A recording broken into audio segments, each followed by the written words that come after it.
প্রথমে দেখে যে কারোই মনে হতে পারে এটি সম্ভবত কোনো দেশের সীমান্ত রেখা, কিন্তু বাস্তবে তা নয়। গ্রামের সালিশদারদের নির্দেশে তৈরি করা হয়েছে রাতের অন্ধকারে ২০ পরিবারকে অবরুদ্ধ করে রেখে দেওয়াল। ফেনীর শোষণ ইউনিয়নের ৫ নং ওয়ার্ডের হাফেজ বাড়ির ২০ পরিবারকে অবরুদ্ধ রেখে রাতের অন্ধকারে দেওয়াল তুলে চলাচলের পথ বন্ধ করে দেওয়ার অভিযোগ উঠেছে। এতে ভোগান্তিতে পড়েছে ২০ পরিবারের অন্তত অর্ধশতাধিকের বেশি মানুষ। স্থানীয় বাসিন্দাদের অভিযোগ, জোরপূর্বক দীর্ঘদিনের চলাচলের এই পথ বন্ধ করে দেওয়া হয়েছে। আমাদের গাছ কাটে ওয়াল তুলছে, অঙ্গা আর জায়গা তো ওয়াল তুলি, অঙ্গা আলাদা আড্ডার বার্তা করি।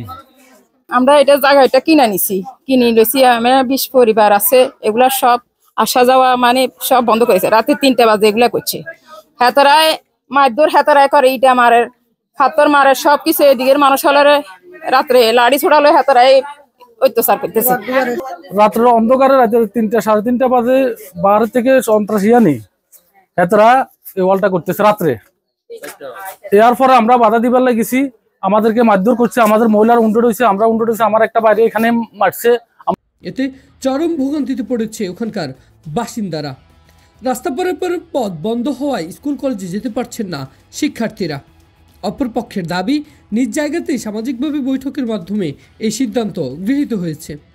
আমরা জায়গা ব্লক করি নাই, এটা সালিদাররা আইছে, সালিদাররা আসে, সালিদাররা বারবার, সালিদাররা হেরা পক্ষ দিছে, আমরাও দিছি, দুই পক্ষ মিলে সমঝোতা হয়েছে যে সালিশ হয়েছে, সালিশেরা হেরা পরবর্তীতে মানতেছে না। পরবর্তীতে সালিদাররা 3বার আসি এরকম বুঝেছে একটা গেটের জন্য, গেট এই জায়গায় একটা ফিলার, এই জায়গায় একটা ফিলার। হেরা আসবে এখান থেকে, এরা কিন্তু ফিলার দিতে অস্বীকৃতি জানাচ্ছে আর রিকোয়েস্ট করছে।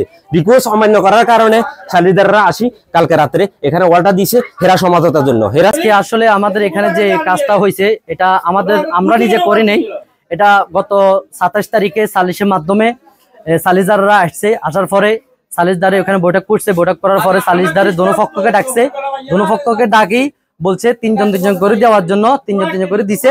দেওয়ার পরে এরা রায় দিছে যে এদের পুরনো ২০০ বছর আগের রাস্তা সামনে পড়ে আছে, ওরা ওইটা ব্যবহার না করে এরা আমাদের সাথে ঝগড়া করার জন্য বা ক্ষমতা দিয়ে, টাকার ক্ষমতা দিয়ে, আওয়ামী লীগের ক্ষমতা দিয়ে এরা এই রাস্তাটা বানাইছে। এটা চলাচলের পথ বন্ধ করে এমন সিদ্ধান্ত কিভাবে হয় জানতে চাইলে দেওয়াল নির্মাণের নির্দেশদাতা দেলোয়ার হোসেন জানান, রাস্তা বন্ধ করার পক্ষে ছিলাম নাকি বলছি যে রাস্তা বন্ধ করে দিতে হবে। এটা একটা পানিশমেন্ট, ঠিক আছে।